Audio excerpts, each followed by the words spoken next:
Hello, everybody. Welcome to the Reds Rundown podcast, hosted by two lifelong Reds fans and journalists. I'm Rob, he's Joe, and we appreciate you taking the time to join us today. Joe, we are back for a winter meetings episode here of the Reds Rundown podcast. A lot of early discussions and things going on for sure that we are going to get to today. But as always, before we get started, tell us how you are doing. Doing pretty well. College football regular season's over, getting ready for the bowl season and playoffs. College basketball season's full swing. Starting to get to the point where we've had Reds baseball gone for 2 months, and I'm missing that frustration I had in my life where we'd score 10 runs one game and score 0 for the next 4. So I'm ready for that frustration to come back, Rob. Yeah, I think my heart needs it, yearns for the stress, that's for sure. But that's good to hear. A lot of good stuff going on. Bengals likely eliminated yesterday from the playoffs, unfortunately, but we will have to see what happens there after a tough day in Buffalo as well. So the Cincinnati crew could probably use some good news. We're going to start with our question of the day. Do you think the Reds get a deal done with Kyle Schwarber? Yes or no? Let us know in the comments below. If you're new here, make sure that you guys like and subscribe so you don't miss out on any of the great content we have coming out here. We are a weekly show during the season, so make sure that you don't miss out on that. Let's start with what we're going to discuss today. We're going to talk about the Reds' first big signing. There are some minor deals that got done as well. The Reds have protected a couple big players from the Rule 5 draft. The winter meetings have begun, as we discussed. We'll go into what's left of the Reds payroll and, what else is going on in terms of Kyle Schwarber and some of the other options that are going to be available out there. Let's get started with the big signing. The Reds have found their closer. Emilio Pagan returns to the Reds, 2 years, $20 million, with a player option being a part of that deal in year 2. Joe, before we give you context behind it, how do you feel? You texted me. You did not text me back. I'd let you know how I was feeling. He didn't text me back about how he was feeling, but that's okay. Joe, how are you feeling about this deal? Yeah, I was going to save it for the pod. No, it's kind of a confusing move. I like bringing him back. We talked about it on the last show. The market for relievers is very high right now. We're going to talk about another guy the Reds ran on in a second, but it's arguably too much money. I have said this to friends who've talked that I like this move in a vacuum. Or excuse me, I don't like this move in a vacuum because I think that there needs to be more added, right? So if it's, hey, we're really going to stick to our budget from last year and we have $10 million left to spend, I hate this move. I hate it with a passion. I don't think it's good at all because what are we going to get for $10 more million that's really going to push us over the edge from last year?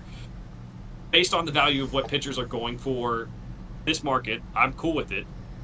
I would have liked to maybe patch together a bullpen with a couple $3 to $4 to $5 to $6 million arms and kind of put a couple guys in there to see who can work. Because let's be honest here, Pagan had a very good year for us. It is not like it's something that we should come to expect every single year from him.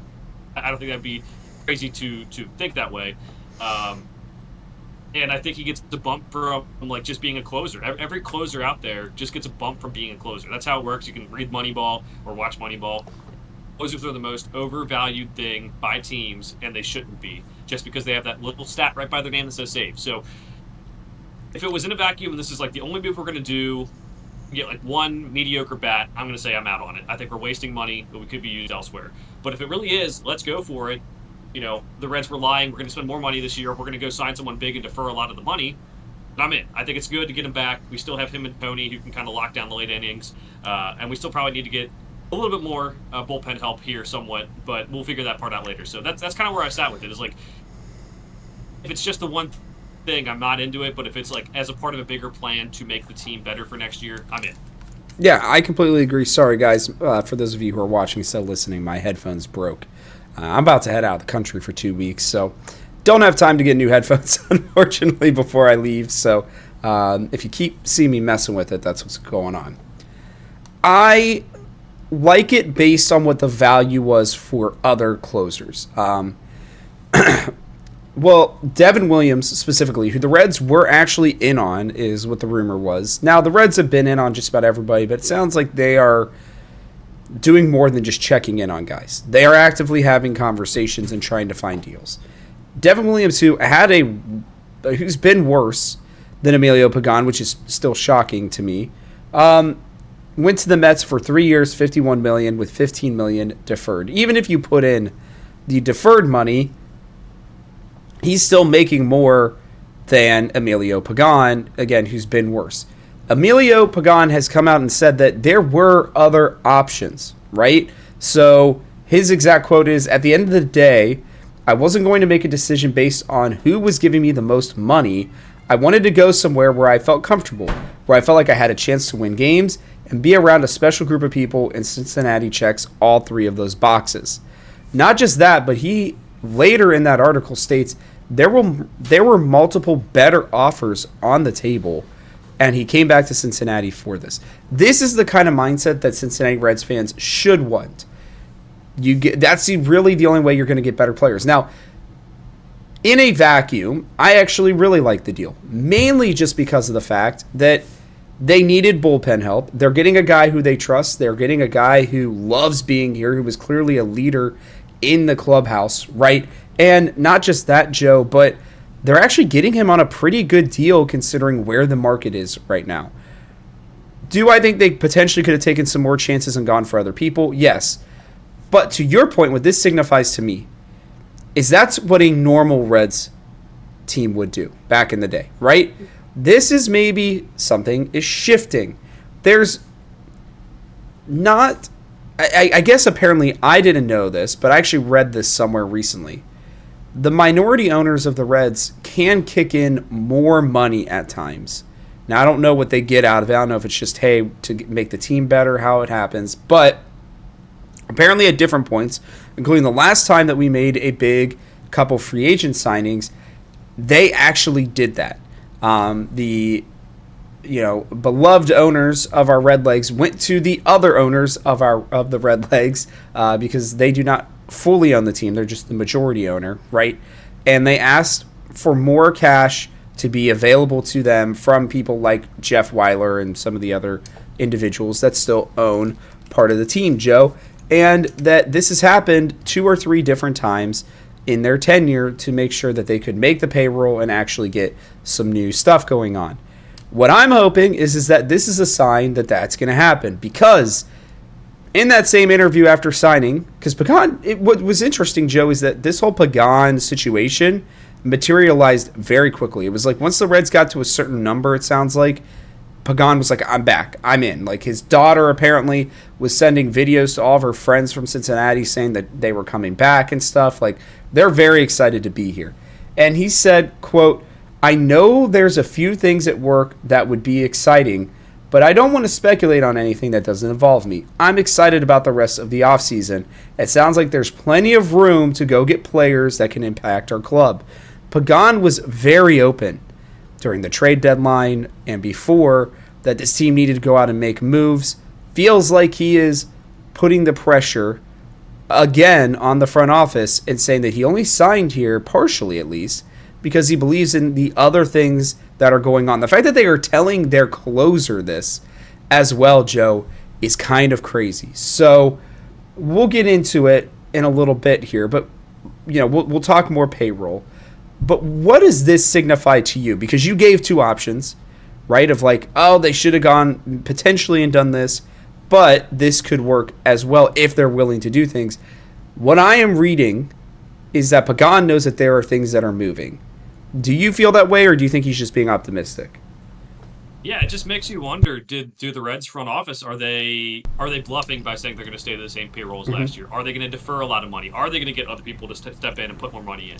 That's where it's kind of confusing, is because every indication from everyone else before this Pagan interview was saying, hey, we're going to spend the same amount as last year, and that just really limits you. And again, that's the part of the deal I don't like, is if it's really just going to stay there, I don't know if you have enough more to piece a team together to be better than last year, with that being the way. But you're right, the value of the contract's good. And it seems like you said, the Reds were in on Devin Williams. To be quite honest, I would rather have Devin Williams. He was way worse last year. I agree. But over his career, especially with the Brewers, he was way better. He's it's like one of those interesting cases too, where players a lot of times pitchers go to the Yankees, and I don't know how to say this to make it like not confusing, but it either works or it doesn't, and it's one extreme or the other. We see like Yep. Luke Weaver playing very well for them, who's a former Red. We also see guys like Sonny Gray, Who came who out. is in the headlines this week, Mm-hmm. and a couple of years ago when he came to the Reds, he said, "I kind of hate the Yankees because they made me throw so many sliders." I don't know if the case is still there, but now it's coming out that he hated the city maybe too and everything, and just wanted to go to the Yankees because his agent wanted him to get more money, which is a big problem with baseball overall. We know that, but like maybe his usage was not as good with the Yankees as it was with the Brewers. Maybe they were telling him to do different things. Maybe the catching connection wasn't there. So, but I think the value of the deal is still pretty good when you get a guy who was better than Devin Williams, even if I would rather have Devin Williams on the contract that the Mets got him on. But no, it makes me excited. It makes me think that there are some creative ways to get things done. Maybe they're going to trade some players, which I don't like trading all the players, but if they're going to do some salary dump type things and get some cash considerations and then go use that, it can all be good. Like I said, I think this is a good starting point. But if they stop here or just spend $10 million and get a bunch of like decent players, it's just done. And that's the part that I'm kind of confused by. Is like that one quote from him is just so contradictory to what we've heard otherwise. So I'm hoping we're in. I'm hoping we're in on Kyle Schwarber. We're going to talk about that later too. I'm hoping we're in on some of these big guys. Can really get a guy who can push the needle. And if that is the case, we got those two guys at the back end of the bullpen, Rob, and I feel pretty confident in those two. Whether like one guy's going through a tough time, you go to the other one. I mean, they're so different too that I think it's really good for matchups as well. Even though they're not righty lefty, they're righty righty. But that's kind of my take. Is like it's confusing. I'm going to try to believe Emilio Pagan here, even though the history of the Reds would say otherwise, and even though their comments would say otherwise. But I'm going to try to believe them. So I'm going to believe we're not in a vacuum here. This is a part of a bigger plan, and that can make this team really good next season. Yeah, I agree, and that's where we'll get into it here in a little bit once we get down to the payroll. But let's get into a couple minor deals. The Reds did claim Ben Rortvedt, somebody who I think that's how you pronounce it, was on the Dodgers just this past year. Somebody who I believe was a Yankee at one point. He's never really hit much, but he's a solid backup. You can think of a worse hitting but better defensive Austin Wynns, I think would be a fair comparison. But then the Reds also went out and apparently, because they don't know what the left-handed reliever market's going to look like, and they're bringing back good old friend Sam Moll, which I think was a surprise to a lot of people, including myself. Two more deals that they did is, even though that they had designated Carson Spires for assignment, they brought him back on a minor league deal as he continues his recovery. And another feel-good story of TJ Antone made it back as one. I believe Will Banfield also got signed to be, I guess, what would be our fourth catcher. So a lot of little deals, but ones that I think are significant in showing that the Reds are very serious, that Will Banfield has to be like break in case of emergency, and then behind that broken glass, run your hand through the shards and find something else. That's kind of where I'm at with that one, because I think Ben, I mean, he played a decent amount of games for a very good squad. I don't think he's super good myself, but again, if you're going to have a third catcher, he's fine. And then bringing back Spires and Mole makes sense to me. You got to at least have one lefty down there. And if Mole can refine himself over the offseason, then he instantly becomes a very good low leverage, low amount signing that you can have on your team. You got any thoughts on these minor league guys? Just a couple here. I like a lot of these moves. Just obviously cheap deals and guys who can be a role for us, whether it's Sam Moll finding himself or Carson Spires eating innings like he has so many times over the last several years. Brent Rortvedt, never going to be a thing for us, I don't think. He just is not good enough at the plate. And mean, unless there's just so many injuries, we got to do something. But he did get extended run for the Dodgers at the end of last year. Remember, Will Smith was injured and then came back for the Red Series, which was not fun. But he when they had catching injuries, he stepped in and played. So at least he has some sort of experience if we do get that desperate. But yeah, it's all minor deals. I'm okay with most of them, giving people a shot and seeing what comes out of it. Yeah, I couldn't agree more. And some of these moves were made to protect 3 players, specifically in the Rule 5 draft. There's a rumor that they might have a 4th one that they are going to protect. I don't remember who it was, but I did see that there's one more, I think our 22nd best prospect. So there are rumors that they may put him up there if they think he's actually going to get drafted. There's 39 roster spots of the 40-man roster with Pagan coming back. But Edwin Arroyo, Leo Balcazar, and Hector Rodriguez. Arroyo and Rodriguez specifically have been playing very well lately. Leo Balcazar has, I think, moved his way up as well.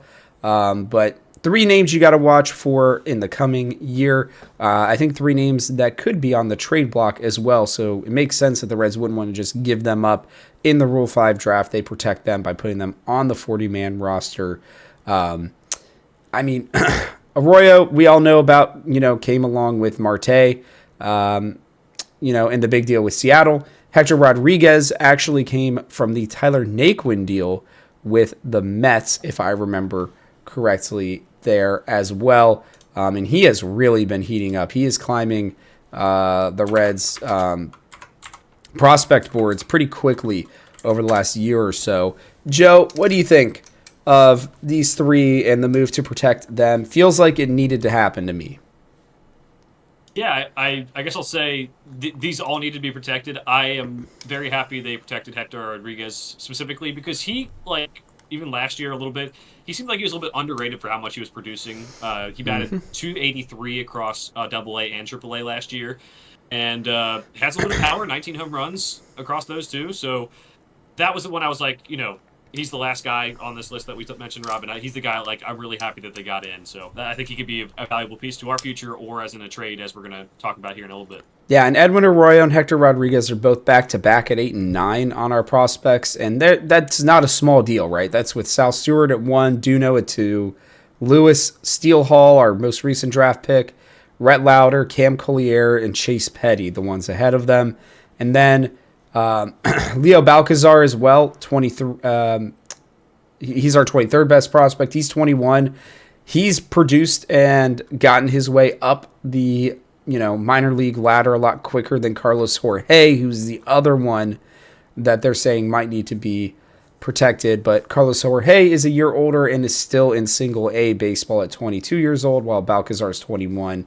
And according to this, theoretically, is major league ready. I don't know that he is for sure. He hasn't really hit much. He has not hit even above AA Chattanooga, but he is somebody who could probably be in AAA this year if need be. So definitely glad that they're protecting these kids. We will see what happens with them. Now we move to the winter meetings. Started yesterday. As always, we generally record these on Monday.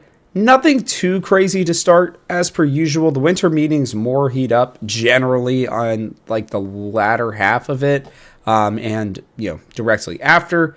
The big one, and we'll talk about Schwarber here in a minute, but the big one is that the Pirates made an official offer to Kyle Schwarber, something they've been rumored to do for a while. I don't know if this is just window dressing for their fans to show that they're trying to get better. People could say that about us as well, but it's very rare that you hear an official offer like that. We'll go over that in a minute. But, I mean, in terms of what's going to happen for the Reds, winter meetings are a good time for them to meet with agents, meet with players, do a bunch of stuff, get some things rolling. You generally will hear even a deal that's done at the trade deadline that started at the winter meetings. This is the time where everybody's together. They're going to do the Rule 5 draft, I believe, today.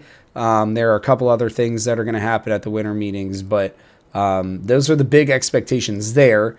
Let's move on to the Reds' payroll with the winter meetings in mind. Right now, with Emilio Pagan, the Reds are looking at about $106 million on their payroll. Now, if Krall was not lying, right, they maxed out around 120 last year. So that would have you about 15 million left, give or take. Now, you had a couple things. You had Nick Martinez on a $21 million deal. You're retaining the $15 million from Jamer, $4 million from Taylor Rogers, $2.5 million from Jake Fraley, and even $1.3 million from Alexis Diaz. I don't know if the Reds actually count that retained payroll as part of it, because I know that Spot Track does. So that's where it could be like there's kind of that movement, that option, because, for next year right now, their only dead money is $3 million on Jamer, $1 million on Austin Hayes, $1 million on Scott Barlow, and $250K on Suter. I'm sorry, that's dead payroll. $12 million is the only retained payroll right now on Jamer. So if you take that down, then they're around, what would that be, $94 million, which would give them about $25-30 million left to spend, give or take. The big question becomes, if they do only have $10 million, then to your point, why go get Pagan, right, where he's not going to be that kind of a producer for you? And there have been rumors that the Reds are willing to move a starter. Brady Singer's owed $13 million. We'll see what happens after arbitration, but that's what's anticipated for him to get. Your two biggest payroll obligations would be to Brady Singer at $13 million and Emilio Pagan at $10 million.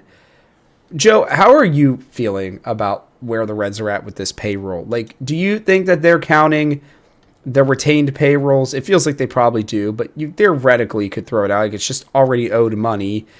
Is he just like being sneaky and he's like, yeah, well, our payroll is going to be about the same for last year, but that also doesn't include things like retained payroll. So it's more like the players on the active field, that's what it's going to be. What do you think? I think if it's for the Reds and the way they've operated, if it's coming out of their paycheck, or coming out of their bank, it's counting. So yep. I'd imagine $10 million, and you're right. That means you're gonna have to be creative with how you do this. Could it be a sign and trade to get someone like Kyle Schwarber? Is it, hey, we're kind of in on Kyle Schwarber, but just because he's interested in us, and we're gonna let everyone else get him? You mentioned Pirates offer rumored to be around $25 million per year. That's not worth what Kyle Schwarber is, to be honest. I think to your point, Rob. I think that's more of a, Pirates are in on Kyle Schwarber. We made him an offer. See, we're trying, and I hope the Reds aren't doing the same thing. I guess is my point. That's where it comes down to. Yes, I do think Brady Singer's on the trade block. I think if teams need any sort starter, and it's even if it's not to shed salary, but it's we have an excess of them right now. Not a lot. We probably need to go sign some more quadruple A guys who can come up and start for us at different points. But we can move one of them because we're not going to be starting 6 all year. And then also, could you throw in someone like Gavin Lux, who's making $4.5 million this year? But he's doesn't have a position this year. Based on what we project to happen right now, that's not going to happen. So that's where you kind of get you have to get kind of creative with, yes, can you trade Brady Singer, most expensive guy on your team, and would some other contender want him? Probably, because they probably need more arms than we do. Yep. That's what's going to have to happen. So Singer, I think Gavin Lux is on the trade block. I don't know if they'll actually go through with it. I know we've talked about they're willing to trade Hunter Green. I don't think they're actually going to come to it, but that's where it's going to be. So I'm with you. I think all the money coming out of the bank is what they're going to count as the payroll, and that might limit us, but there are ways to be creative. Yeah, there's no doubt about it. And I think that that's what they're going to have to do. I will say, I think Schwarber, everybody's kind of anticipating somewhere between 20 and 30 million. It just depends on what's going on. With the anticipated lockout for next year as well, I think that could be playing a role into what people want to do, right? And I think Schwarber, it's going to be interesting because he is somebody who I think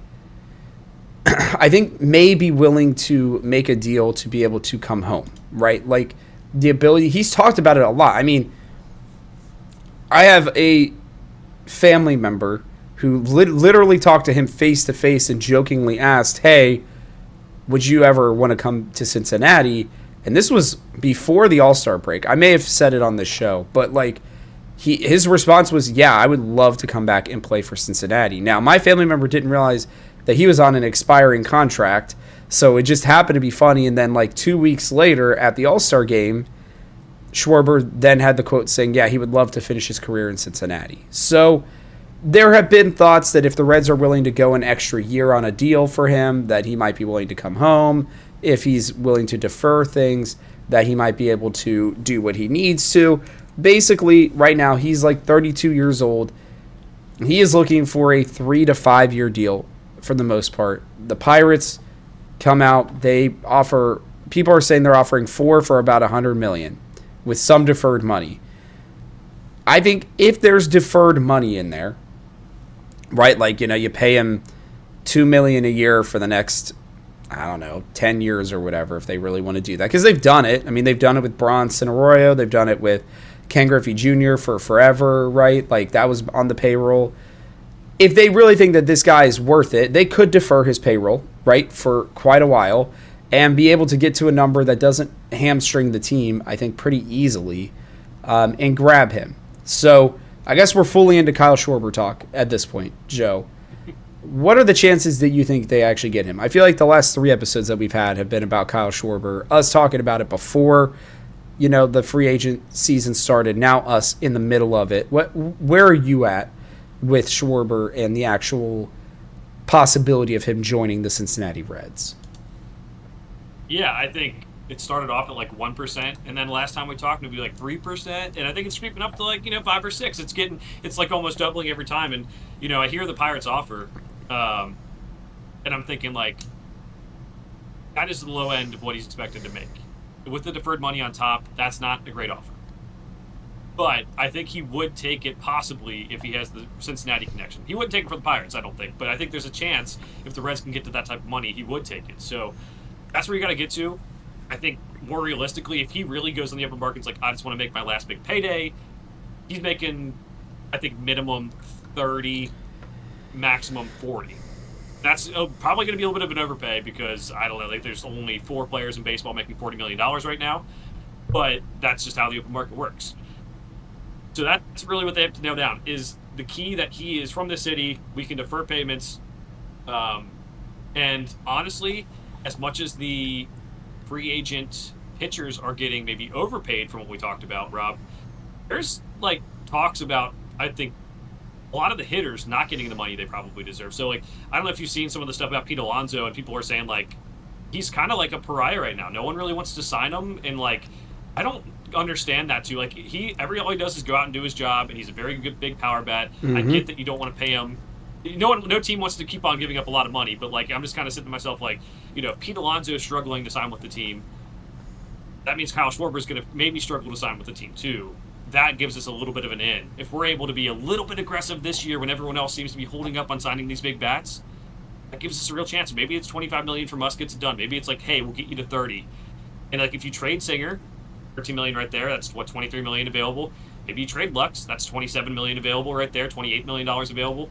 You're right there. So that's what's crazy. Is like there is a way to do it, and I don't think Pagan would have leaked that we have a chance to add more players if there was like a real chance that it is Kyle Schwarber. Because like you kind of look at it, I don't think we're really tied to Pete Alonso, and a lot of the other bats, like maybe he's excited because he's friends with them or something, but I don't think he would get people's hopes up. I think he kind of like maybe knows that Schwarber wants to be here, and it's a matter of just getting the Reds to go up to that number. Whatever that number is, it's like, hey, I'll come back and play for my hometown. I think it's about that. So I would say, yeah, it's probably closer to 5 or 6% now, maybe 10 tops for me, but like that's more so, I don't think it's because of Kyle Schwarber's willingness to come play here. It's more about the Reds and getting them to pay that number. Yeah, I'm of the opinion that it's going to be interesting to see how the market flows, because like you're saying, I mean, the money that Devin Williams is getting, and then you've got, Schwarber, who's just been mashing for years now, who's arguably getting better over the last couple of years. Do they worry about a drop-off from him, all that kind of stuff? I'm not too concerned about that. What's interesting with him is like, where is his value, right? Like, really and truly, because he's basically truly just a DH at this point. Whereas Pete Alonso, I would actually value Pete Alonso higher, just purely from the fact that he's an okay first baseman as well. And I think the Reds actually could use a right-handed bat more than they could use a left-handed bat, but that's okay. I will tell you that if this is the kind of offer that they're going to make, I know this is going to be an unpopular opinion. I'm fully ready to get crucified here on this one, but like, if you have to choose between Schwarber and Alonso, I think I might take Alonso, to be honest with you.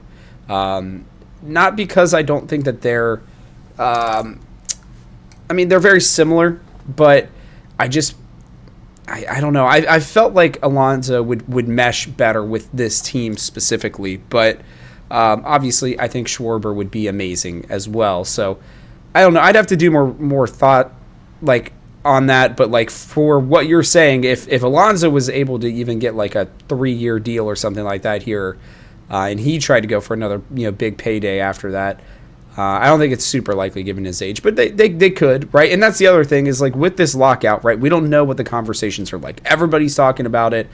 There's an anticipated one coming for 2027. How is that going to affect the way that teams are going to offer these players who are free agents, and how are they going to structure their deals? There are a lot of people who are rumoring that some of these players may be willing to take smaller deals just so that they're under contract and they don't have to worry about the lockout. There's a lot of things that are going on right now that are going to make this easily, in my opinion, one of the most interesting off seasons. And there's also the rumor, I forget who put it out there, but somebody basically, it might have been Ken Rosenthal, who was like, he expects a Schwarber deal done by the end of the winter meetings. So by Wednesday, there's a possibility that Schwarber will have already picked his team.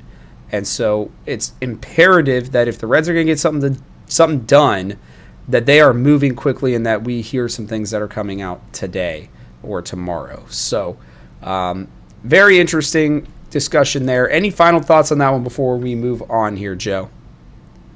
Yeah, I'm with you. I think I might value Pete Alonso a little bit more, and I think it's a little bit because of consistency. It's that obviously too. You're paying for two different types of players. Yes, they're both power hitters. One's a righty, one's a lefty. But there's some years where Schwarber just does not hit for average very well. Mm-hmm. Some years he hits okay enough that it makes up for it. But Alonso can hit for average a little bit better than him on a consistent level. So I'm with you. I think we're kind of out on Alonso because we don't have that tie to hometown. If maybe he was from Cincinnati, maybe we would. But both of them struggling to maybe get the deals signed early, or getting those offers, at least in Pete Alonso's case, is a good sign for us. So I'm with you. You just said it. Let's make the offer here soon. Even if it's a starting offer, even if it's hey, we'll match the Pirates offer, and then give us a chance. Hey, Kyle, you're from here. Just give us a chance to renegotiate if you get a better offer.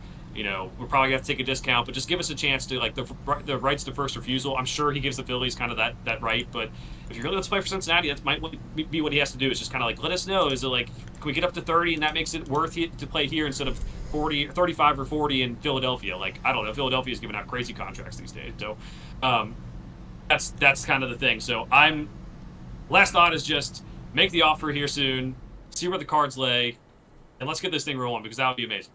Yeah, what I'll say is I'm going to put it officially at about 15 to 20%. I've heard from too many different people in this area who have legitimately talked to him. He has made it very apparent in the media that this is something that he wants to do, right? That I think it would take the Reds really undercutting him for him to say no this time around. I think he really wants to come home, and I think it's that balance, right? Do you go to a place that you want to be, like Emilio did, and take a much lower contract? I would not be shocked if Emilio Pagan was getting offered $15 million a year in certain, from certain teams that have much bigger payrolls. But instead, he decided to take 2/3 of what that contract would be to sign with Cincinnati because he wanted to be here. Now, I'm not saying that Kyle Schwarber is going to take 67% of what his normal contract value would be. But if the difference is $5 to $8 million a year, AAV, I think he'd consider coming home. Why push so hard for this to be a thing, right? Why say what you're saying? Why openly talk about it at different events that you're going to, including the All-Star game, if you are not very seriously considering the opportunity? He lives here in Cincinnati, in Middletown, when he comes home, right? For the offseason. He is here. He's right down the street from Great American Ballpark. He has said he's always wanted to play there again. It just makes too much sense for me to at least not give it a 15 to 20% chance, because sometimes the ability to play near home, the ability to finish out his career. I mean, he's made, let's see here, I'm going to say that this is like the end-all, be-all here. I'm going to check his contract real quickly here. All-time, Kyle Schwarber has made over $100 million. If he can, get that to $200 million over this next contract, then I am very sure that he is going to be willing to do what needs to be done. So I know that everybody's worried about Philly, up in the offer, making it too much, but I know he probably really enjoys Philadelphia. I mean, he's gone there twice now in his career, but I just have this feeling that why else would he be pushing it this hard if he's not very serious about coming back here? And if the Reds, I'm going to go out on a limb even and just be like, if the Reds don't get this done with all of the conversation that's been around it for how badly he wants to be here, then they better go and do something real big if they're going to miss out on this opportunity to get one of the premier hitters who is probably willing to take a huge, huge pay cut in comparison to other places to come here. That's my final thoughts. Yeah, no, it's they need to get it done. I think he almost said something like, "Hey, I want to be playing for the Reds," because I kind of think that they would never even reach out if he didn't say it. Like I feel agree. Like, oh, it's Kyle Schwarber. He's too good for us. We can't make an offer. And it's like maybe sometimes you should just make an offer and see what happens. As Like long the as you don't Pirates. insult the player. Yeah, just make an offer and see what happens. I'm sure he's not insulted by the Pirates' offer. I'm sure he's like, I'm not going to take this. Thank you. See you later. But not just that, Rob, but if say you do sign Kyle Schwarber, and just first off, we'll say we're not giving up any players as this. We're not trading anyone. We're signing them. Yeah, you go, I don't know, $15, $20 million over your budget, right? That's a made-up number anyway. If you look at the revenues of the teams, it's just like you could make more money if you sign Kyle Schwarber. Our team doesn't need too much more added to it. Would I like a couple of minor things? Would I like my more bullpen help? Yes.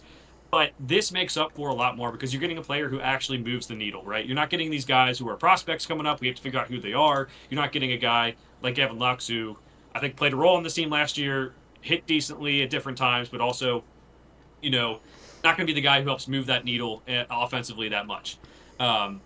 Say you give up Brady Singer and you clear that space, and that helps, or Gavin Lux. We really don't need those guys either. To be honest, I love Brady Singer for what he did eating innings and kind of being a solid guy. I like what Gavin Lux did at different points. I think he got too much hate on social media. But if you bring in a DH for Kyle Schwarber, with Sal Stewart coming up and kind of, first, third base, Brian Hayes already being at third base, maybe Sal plays second every day. Who knows? I don't know. You do not need another bat. I would love another bat just to be greedy. But that would be pretty good, in my opinion. You have to move some people around. But getting him is better than getting three players who are just, prospects. They could work out. They could not work out. That's kind of how I see it. So the thing about it is, the money could work out if they're creative. If the money, or if they just don't and they just, get him, that solves the biggest issue on the team, which is a power bat. You get a local guy. You're going to sell a bunch of jerseys. You're going to have a lot of fun hitting home runs in this ballpark. And you probably can energize a lot of this other rest of the part of this team. So that's where I'm at with it, is the risk is not very high as long as it doesn't get too much above $30 million per year, in my opinion. Yeah, and sorry, I know we keep saying last thing. I remembered actually reading this. Somebody did the math on the amount of tickets they would expect to sell extra with Schwarber being here. Now, somebody probably went a little high on it, but it came out to about $16 million. Then you talk about jersey sales and all the other things that he can do by coming back here. They will probably make the first 2 years of his contract's worth of money back just on jersey sales alone. You're going to tell me that there are not going to be a ton of kids from all around Cincinnati that are going to be, if they get the deal done during winter meetings, and they get that jersey, ready for production, do you really think there aren't going to be a ton of Cincinnati fans, kids, adults, whoever, right, who are not going to be for Christmas, I want a Kyle Schwarber jersey? Come on, man. They are going to make an absolute killing on it. And then if he helps them get to the playoffs because he's actually that good, right? And he can be that guy, then you're making even more money because you're getting all that playoff revenue. So it's just it's the thing that I've always struggled with teams who are in this kind of a position. It's not like you're the Rockies and you have three good players on your team. The Reds are really two-ish big pieces away from being a very legitimate contender in the National League Central, and realistically, like, for a World Series as well, if their starting pitching can just be healthy. You've picked your closer. You know who your setup guys are going to be. You go out and you get a lefty bullpen guy. You get Kyle Schwarber. You add maybe one other bench piece. Yeah, you're about $45 million more than you probably were last year. Maybe about $20 million more than what you had expected overall. But you're making all that money back in ticket sales and jersey sales and playoffs. And it's like, that to me is...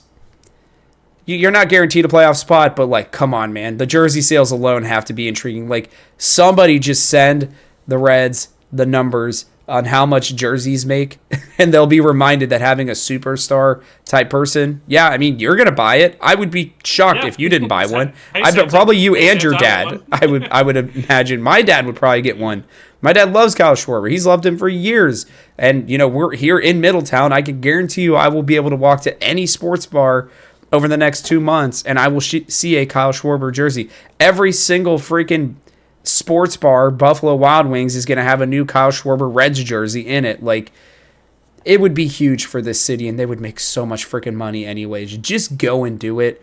Get it done. He's willing to probably make it happen, so I'll stop being stupid on it. It's not going to happen. I just know it because the Reds hate themselves, and we hate ourselves as Reds fans, but man, it just makes too much sense. You're not going to have this kind of opportunity walk into your freaking door on a regular basis. A guy who you can literally call up, tell him, hey, we got a deal done. Just drive 30 minutes south.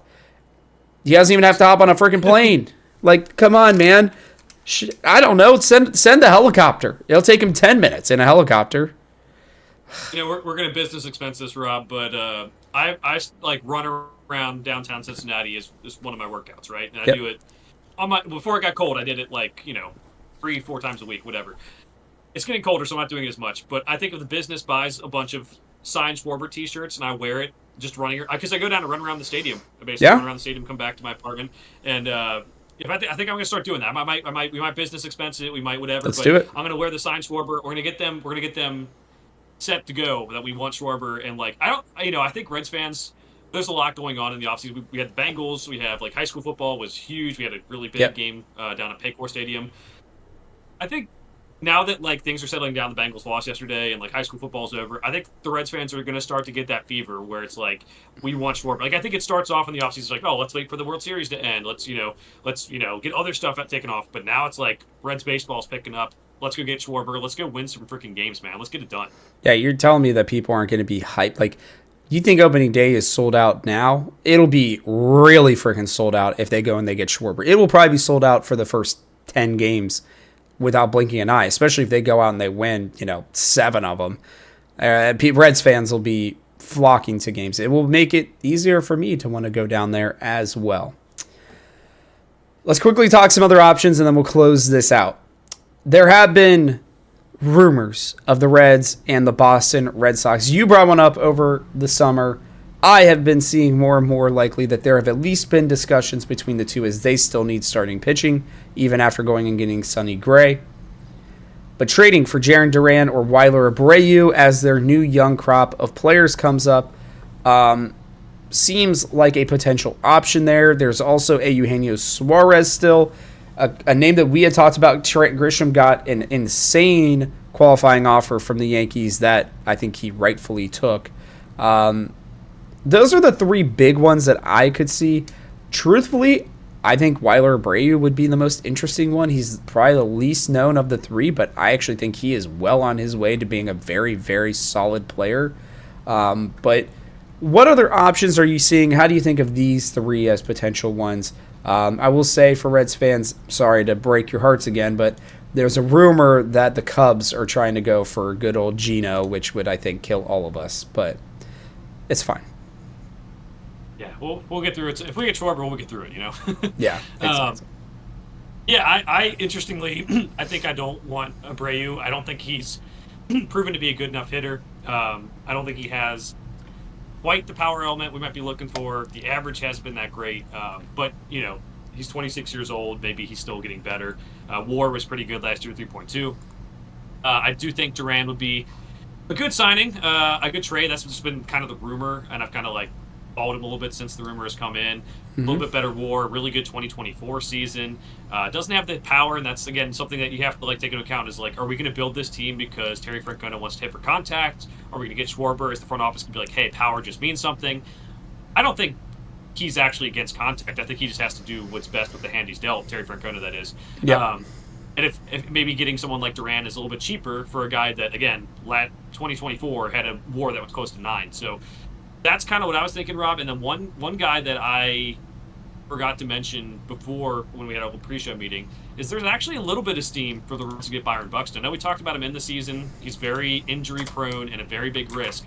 He was not going to waive his no trade clause during the season, but because the Twins basically traded everyone away, he's considering waiving his no trade clause. Would he come to Cincinnati?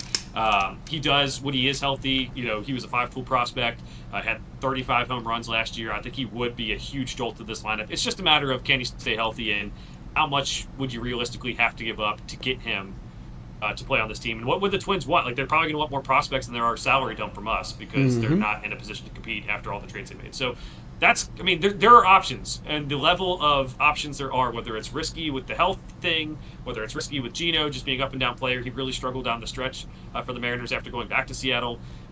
That's where it's going to be. So I'm fine with Duran or Abreu, especially because I don't think the price is as high as maybe some of these other guys. In terms of trades for Buxton, but that's another option, and it's always good to have more options because if we miss on Schwarber or if someone else trades for Buxton, maybe they don't need Schwarber, maybe they don't need that big bat, or they don't have enough money to sign a big bat. So, I don't know. I would like Buxton from a everything's perfect world, but if it's hey his health pops up, it'll be another Ken Griffey Jr. minimally honestly. So. Yeah, that would be a nice way to put it. I think more people would be upset because at least Junior was from here and wanted to come back here. I think. I'm so out on Buxton, I'll be honest. I mean, he's 31, I think, now, so his health is not going to get better. But who knows? I mean, the Reds are apparently making moves, and that's what matters, Joe. There are moves out there to be made. I like Duran or Abreu. I even like Gino, depending on the amount of money that he'd actually want to be the DH here.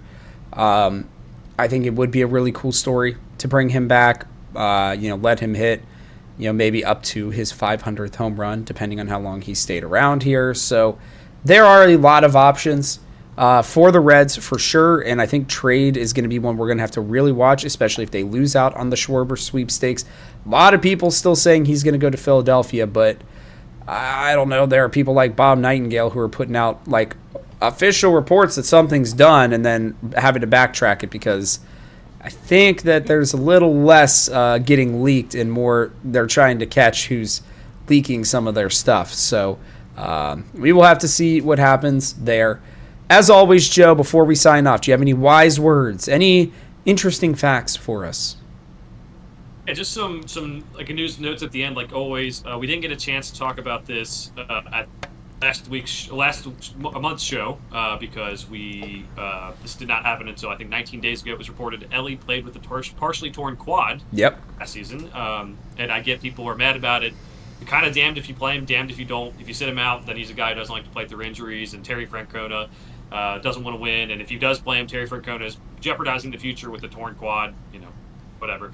But just something to note. Maybe that's why he didn't play as well. And again, lots of potential for a better season next year, especially with the power element. So good to watch that. Reddit posted something that we have beat the Chicago Cubs the most out of any other franchise in our history. So kind of cool. 1,400 games or something like that. And then we talked about this a lot over the last couple of years that we've done the podcast, Rob, but Joey Votto is getting plenty of interest to be a broadcaster by several different networks.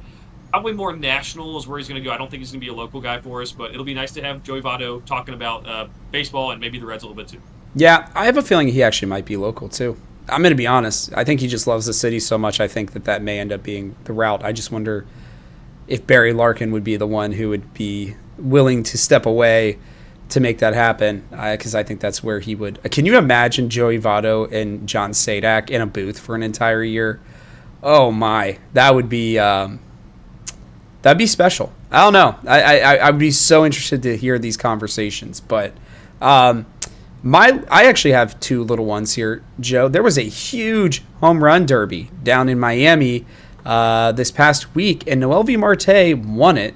That was with guys like Vlad Guerrero Jr. there as well. So props to him. And along with him, getting some news as well, he and Luis May have changed their numbers. Novi Marte is going to be number 4 next year. No idea why he wanted to do that. Maybe he's always wanted that number. But I'm intrigued to see how, the number change probably doesn't do anything. But sometimes for people, it always feels like that's like a pivotal moment in their career where maybe he's about to just take off as the next best number 4 since Brandon Phillips. Be pretty crazy. I don't think any of us would be upset about that whatsoever. But yeah, you got any thoughts on that? And then we'll close this out. Yeah, I mean, Santiago Espinal's body's still warm. All right, we can't take away his number so quick. Sorry, but honestly, no, it's more. I do think, and I'm biased. I think we probably shouldn't give out Brandon Phillips' number, and I think he's one of the best, probably the best defensive player I've ever seen in my life, and probably should be in the Hall of Fame. He's going to be in the Reds Hall of Fame. I think this year he's going to be the candidate that gets it. He'll get it. And but if Marte hits 30 home runs and hits 280 at least, I think we'll be fine. We'll move on. Yeah, we'll accept it until they do retire Brandon Phillips' number, which I think could be a possibility in the future. But that is going to wrap it up for us on this one. Next time you see us will be closer to spring training, or obviously if a big deal gets done. I'll be out of the country, but I'm sure if the Reds were to get Kyle Schwarber, Joe might put up a nice little quick short for you guys to talk about it. But that's going to wrap it up for us. I hope you guys all have a wonderful holiday season and start to your new year. So from our house to yours, thanks for watching, and we will catch you guys on the next one.